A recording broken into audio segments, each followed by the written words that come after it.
browser tabs. You're on All right, screen at the we're moment, so go for it. okay.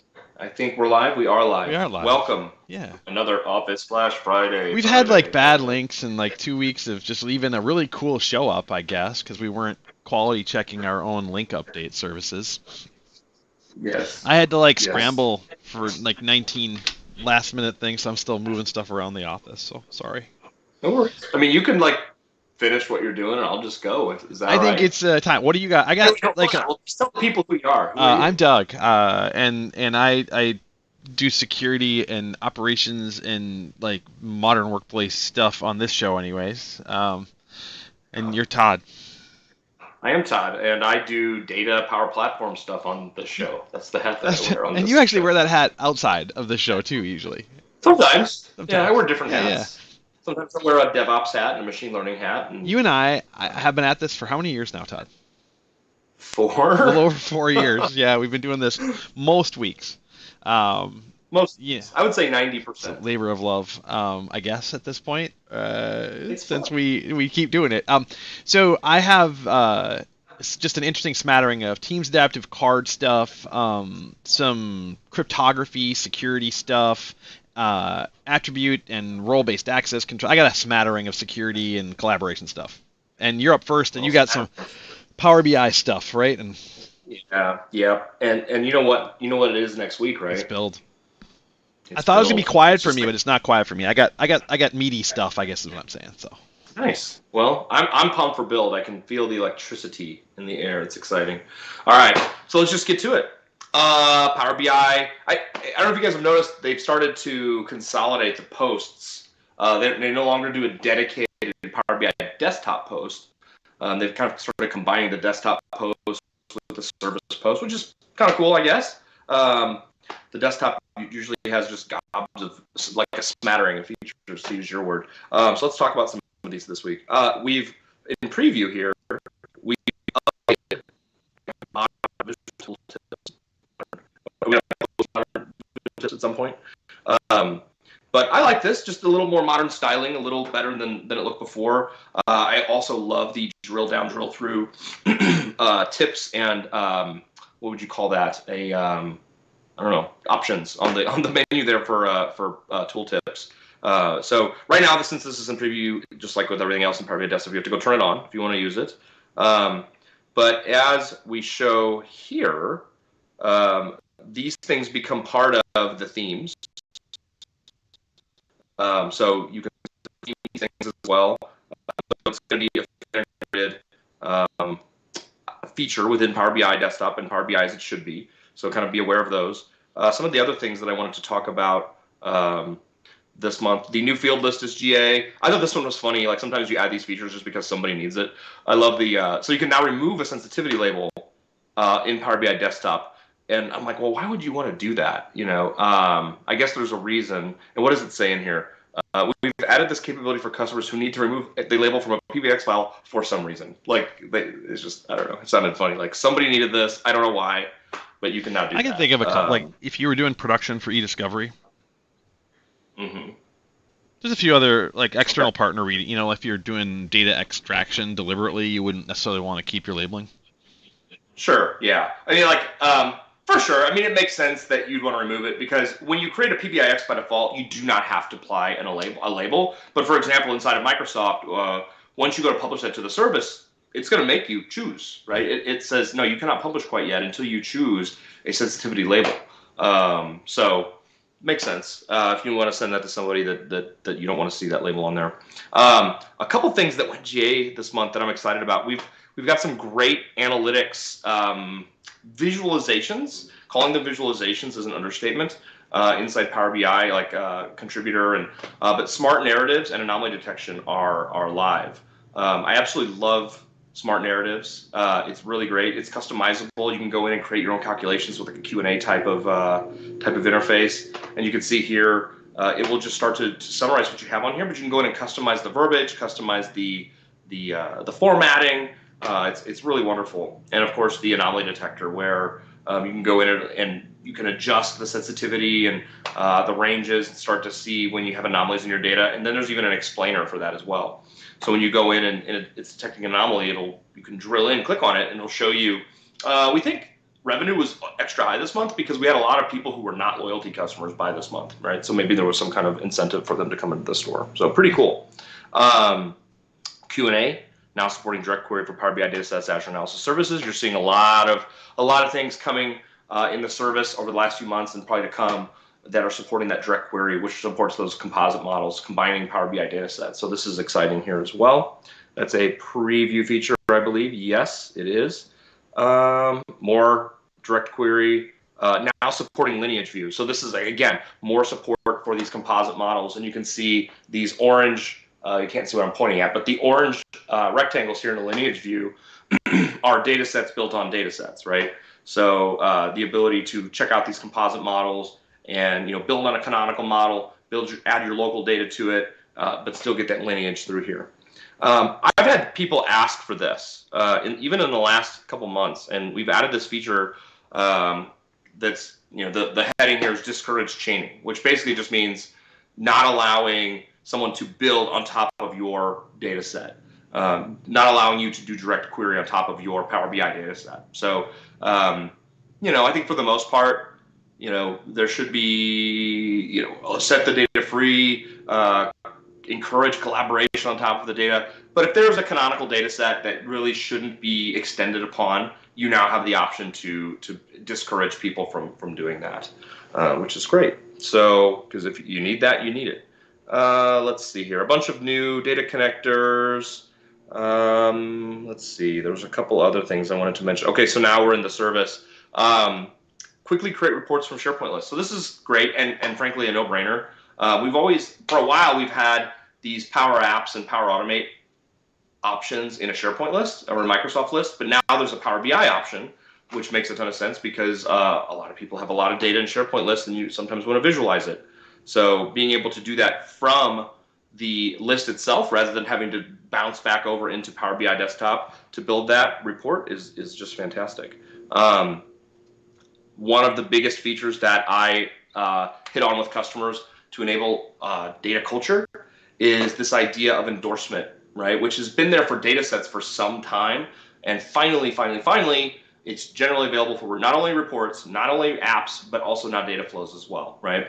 So that is the promoted designation as well as the certified designation. Promotion anybody can do, and certification is for a select few people to say this is a certified report, app, or data flow, and that's now GA. So that's very exciting. I love this data set. Again, this is back to kind of culture of data here. Data set hubs where you can go click on a data set and see all the information about it, its endorsement, who it was endorsed by, the reports that are built off of that data set, what workspace does it live in. All the relevant information is there in the data set hub if you haven't checked that out recently. The updates this month are, there's a tables view. So you can see here, let me zoom in a little bit. Over on the right, you might have missed it. Over on the right, it's showing what tables and columns are in this. So now you don't even have to create a report to see what is contained within this data set. So this is just fantastic. I absolutely love this. I never really had thought of this data set hub type of idea before we added it, but now that we have it, it's kind of a no-brainer. Kind of should have been there for a while, so this is great. That's kind of interesting. Let's see. Single sign-on so if you have SQL Server Oracle on-prem data sources, okay, and you want to build paginated reports on top of those data sources, you can now do SSO through the gateway. That's something you've been able to do through Power BI reports for some time. But now if you're doing paginated reports and you have a SQL Server or Oracle data source on-prem, paginated reports, SSO's there. So if you need this, if you're in the Venn diagram of people that need this feature, you're probably jumping up and down right now. This is pretty exciting. And this one I absolutely love as well, and this will probably be my last one on this post, is the downstream inheritance for sensitivity labels. So if you have a data set that is highly confidential, of course, anything that you build on that data set should also be highly confidential. So this is really great. Downstream inheritance is there. This is such a killer feature. the sensitivity labels in Power BI are just a killer feature. All right, so this one I'll just go over quickly. There's these best practices rules for Power BI analysis services models. So if you're using Tabular Editor, there's this ability to go in and apply or analyze your data set or your model for best practices. So there's a 1.1 version of these best practice rules that's available, so definitely go check that out. So if you haven't seen this before, because I think we talked about when this originally shipped, gosh, I can't remember if it was earlier this year or last year, but this is a great way to just get a sense for how good is your model. I'm getting this a lot lately as people are starting to adopt Power BI, not just for visualization reporting, but actually sharing of data sets. This becomes much more important, so definitely check that out as well. So just a reminder, management of gateways is moving over to the Power Platform Admin Center eventually. It's right now still in Power BI Admin, but eventually it's going to be moved over into the Power Platform Admin Center. So you're seeing more and more of those features coming, and eventually, I don't know the date yet, but eventually that's going to be all moved completely over to the Power Platform Admin Center and managed under that one umbrella. So now you can add or edit data sources in the Power Platform Admin Center for Power BI data sources. So, and again, here's that note at the bottom. As we mentioned before, this feature will replace managed gateways in Power BI and gateway management in all services across Power Platform in the future. So just kind of be aware that that's going to change. I can see this one coming, kind of sneaking up on some people, getting used to, because a lot of people have been managing gateways in Power BI for years now. And this is, somewhat of a big change if you're working with gateways. So be aware. Okay. There's not much to say beyond the headline here and maybe a little bit of detail, but the SAP ERP connector for HANA and ERP is now GA for Power Platform.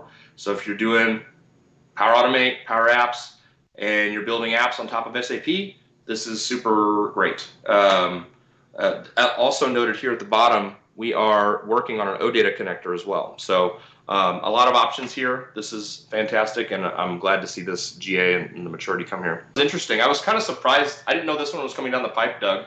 I sent this link to you. I don't know if you got to look at it. But we're now allowing third parties like ISVs to license their own stuff. And it's basically a license management solution for ISVs. And this jumped out at me because in one of my past lives, I built a license management system from the ground up. So I worked at an ISV and had to build the thing from scratch. So I know that this is a necessary evil. It's something behind the scenes that nobody really thinks about or needs to think about or should think about. But now we're offering that. So if you're bringing things to market in like Power Platform, you can use this and get analytics and license for your end customer via us. So I don't know. I thought that was interesting. Did you get a chance to look at this or digest this? I have not. I have been very heads down on my actual day job this week. No worries. I was just a little. I had no clue it was coming. It kind of just popped up, and I'm like, no. I haven't. I have been entirely focused, and then I was doing some work with some security teams this week, talking just about like how I'll tell a story on the show how I encourage people to step back and look at frameworks and the rationalization of security estates against reference architectures and mapping it back to NIST and everything. So my week has been that too. So it's been an interesting week. All right. Well, I hope it was a good week at least. Anytime you can have an academic but applied security discussion, you know how much I love that stuff. Like, you watch this show, like this. My wife said to me, she's like, "Oh, you must have had a good day. You look like just thinking of like I talked security all day," which I know, but still, hey, right?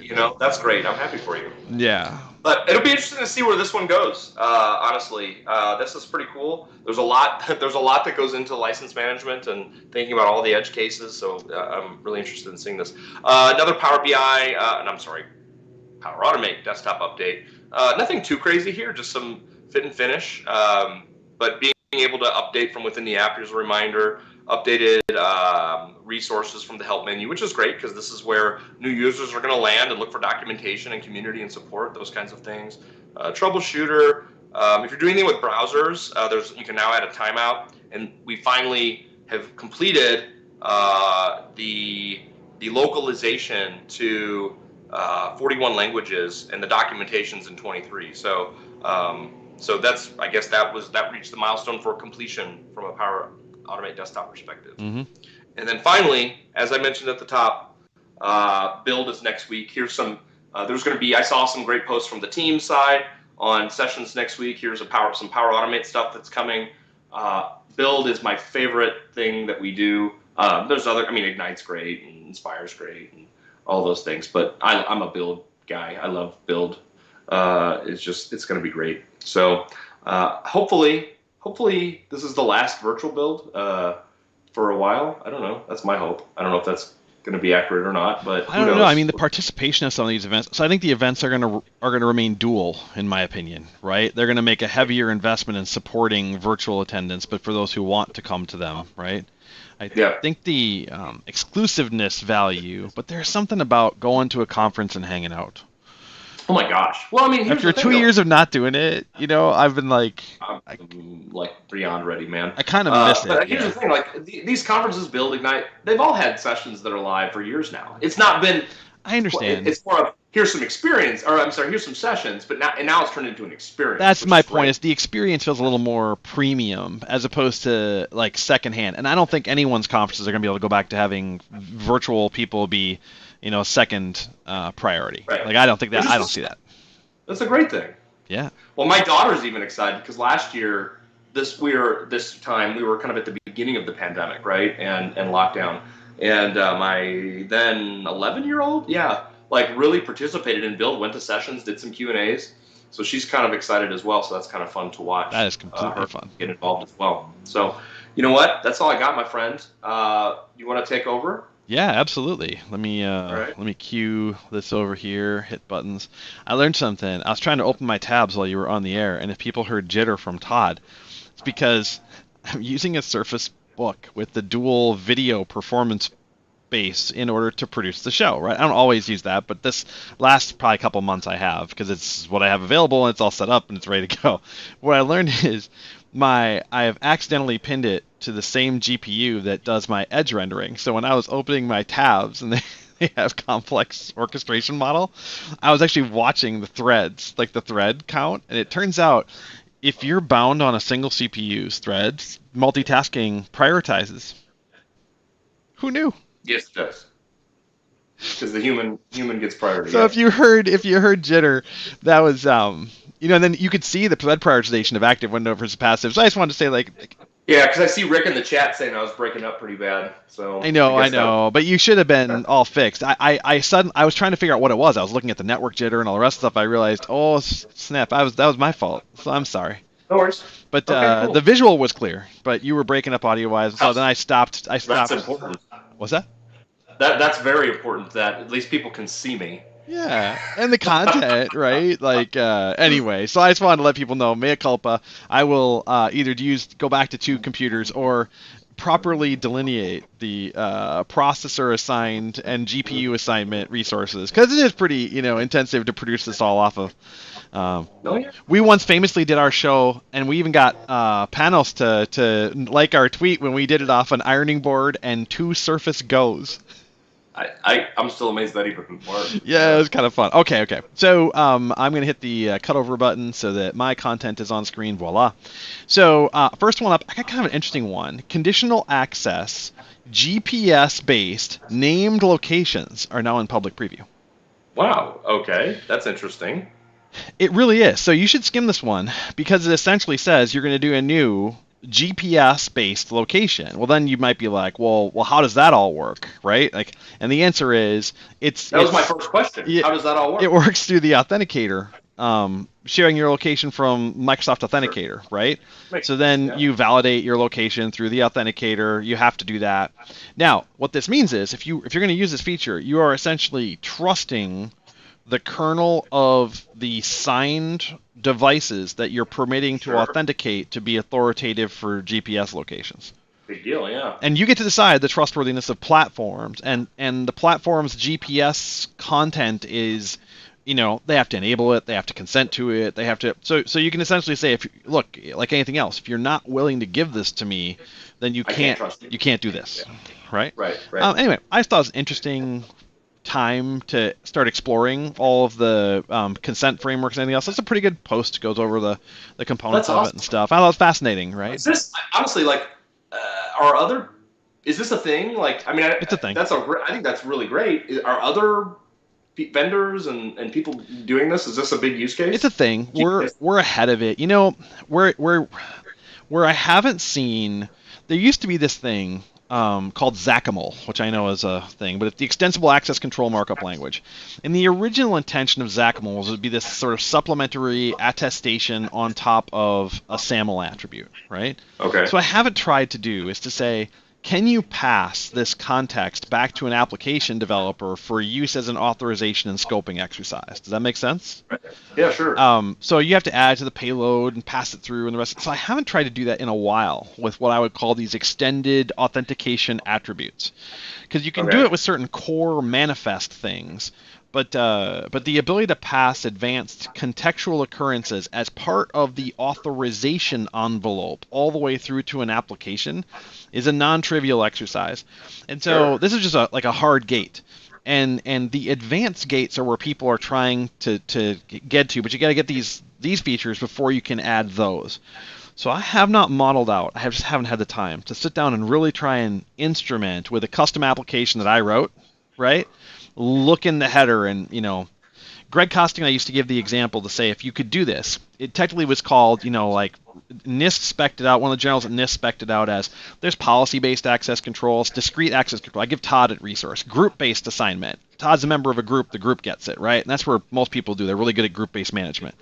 And there's attribute-based, ABAC, attribute-based access control. Todd has a title of manager that is authoritatively maintained, so I don't need to put you in a manager group. The attribute of Todd that says you're a manager means you have access to manager information, right? Your org representation in sales and whatever it is. So if you have a good identity lifecycle management tool, then you don't have to worry about in and out groups and stale attestations if we keep your attributes, right? And attributes are easier to maintain as a rule than group memberships are, right? Which can be, a little more interesting. So beyond those things, those static engines, right, or quasi-dynamic engine in the case of ABAC, is RADAC, the Risk Adaptive Access Control, this discrete analysis of the context of the current operation and its restriction of authentication and authorization all the way to the entity that you are operating on. And RADAC has always been the lofty goal, the Risk Adaptive Access Control framework. So if you think about these things, these are cool, but we're really still doing front end. So we're just, yes, no. There's no dimmer and there's no color temperature in this, a thing. Right. So my question is, how far can I take these features and which ones all the way through and then rely on them from an application development standpoint?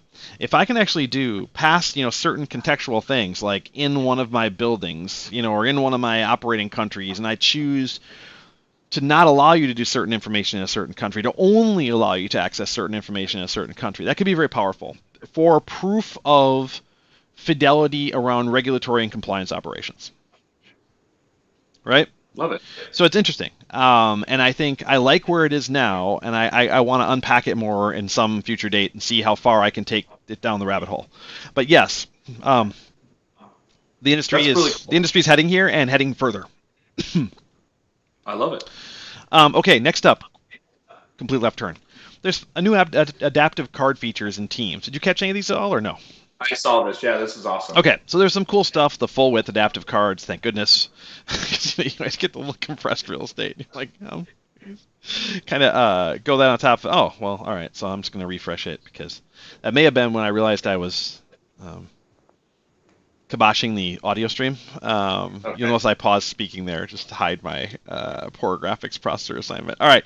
There's also type ahead support for it. Information masking, which I think is super valuable if you're going to ask for sensitive information, employee IDs or whatever it is on top of it. Expanded stage view for images, and my personal favorite, the status of your submission, like floating update control, so you can say whether or not the update came back if you're doing interactive submissions. This is pretty cool. You did it. Success. Yeah, congratulations. That's a super valuable thing to trigger on Power Platform when you do like a submission. For sure. Do a timer, wait, float the little success or failure bar, tell people what they did wrong, and to go through that. I did not do that on an app I built once upon a time, and people they would not pay attention to the little error thing I had done, and the big red bar, people are like, oh, I got to fix something. So I like those kind of interactions. I think they're super important. Next up, we're going back to security inside of Teams. And this one's a big one from a encryption support. It's basically the customer bring your own key support for Microsoft Teams is now GA. Even better, if you're already using the key pairs for customer key for Exchange Online and SharePoint Online, you can now just create a DEP and assign it, and Teams will encrypt all of the following assets using that key. Teams chat messages, meme messages. Does anything that sounds like a lot of things? Is anything excluded? It's the right stuff. Okay. In my opinion, there might be some small gaps, but I think it's the vast majority of scenarios that people would want. There's some few nuances to probably wrap up on top of it, but I was pretty excited to see it. Remember? Yeah, I see chat messages and meetings, right? Like, absolutely. And remember that you're sending us that key, right? So we can operate on it at scale in our data centers, right? So it moves into our key management fabric, and then we replicate it and use it for it. So then, like, why? It's not like hold your own key, because hold your own key, we could never do that because the cryptography transaction have to go back and forth between your data center and our data center would never permit the velocity that we need, which is why hold your own key can only be used in certain contextual scenarios. Okay, so you've got this situation where you've got the key in. Some organizations have a requirement for a key trust or a certain key certificate authority. Now, there is a list of authorized CAs that we support, right? Like, it can't be a garbage certificate authority. Like, we're not going to do that. So there is a list of trusted key providers you can do this with. They're the ones you would expect, right? And if you've got one where their key attestation and destruction and management process is approved, and that's your data encryption standards to use that key fabric. Previously, you'd have to add us as an attestation fabric, which is a pain. Okay. Like, you then basically have to entirely authorize Microsoft's key attestation process and holding process, as opposed to an external third party that you've already got an auditor signed on for. So it's not about it's not about who has the key material. It's about the custodianship and revocation and trust issuance and management of the keys themselves. Right. And so it's an interesting, nuanced discussion, but it's super important. And for me, this was a blocker for some of my customers. In my old role, they were just like, "We can't bring our own key." Like, we've done all this work, right? And we've gotten better at that across the services and on top of that. Yep. Okay, I got one more, and then we're kind of wrapping it up and get ready for probably an extended episode next week after Build. Don't you think? I think so. I found this one because I was doing just some play around work. And did you know that you can retrieve the site analytics information for discrete pages using the graph connector? No, that's very granular. That's awesome. So because you get the little SharePoint activity logs and the page dynamics stuff. That. So I immediately thought I would totally write myself a flow that enumerates my pages and writes them over into Blob, so that I could trend stuff over time, and I don't have to talk to anyone. I don't have to, you know what I mean? I don't have to. Well, let me ask. Can you do? So I see this doing it at the page or item level. Can you do it at a site level? Like get all the pages? Well, you can do that. You'd have to go build your traversal and then loop. Yeah, right? I was just wondering. But yeah, this would allow you to build between this and the other SharePoint graph functionality. Yeah, you can basically build. Now you know what you need to do. You need to go add this to your publishing solution that you've made. Yeah, I know. Right? I want to dynamically get and vault the telemetry presence, right? Awesome. And on top of that, and there's some new stuff about coming from the stuff that Steve came on and talked to us about at the telemetry from Yammer posts. So then when you embed those in, you can actually get discrete read about the message, the click-through content. Like, you would really understand the nature of your message delivery, and you could put that in your data location of choice in order to go report and manage on it at Power BI. And so you could then build amazing things on top of it. Because let's be honest, your Office 365 service administrators only going to keep the stuff for a certain amount of time based on their need to operate the service, not your needs. It's not a data warehouse. Not your needs to trend what your corp comms pages or a given set of assets that you as an individual business unit might care about. So this, in my opinion, is a interesting little thing. And you're right. I thought about 9 ways I would tie that into my work. Yeah. Yeah. I would also, That's awesome. I really love that. Also, by the way, as we wrap up here, we're in the last minute, we're talking about CPU. I'd like to point out something that my good friend Todd is doing that is like a terrible error on a video call. Do you know what it is? You have a moving ceiling fan. There is nothing worse to H.264 SVC than a constantly orbiting object in the background. I know. You know what, though? It's hot in here. So. I totally get it. But I'm just like, change the camera angle down. I was looking at the CPU load. I'm like, I was honestly thinking to myself, why is the CPU burn a good 9 or 10 points higher than average? And I'm just kind of half hunting around on top of it. Yeah, do that. Just put your thumb on top of the. Yeah, no. All right. So yeah. And but it's okay. Since I'm not trying to open web pages on an improper non-threaded GPU, Doug fixed the problem that I was troubleshooting. But I was like, why?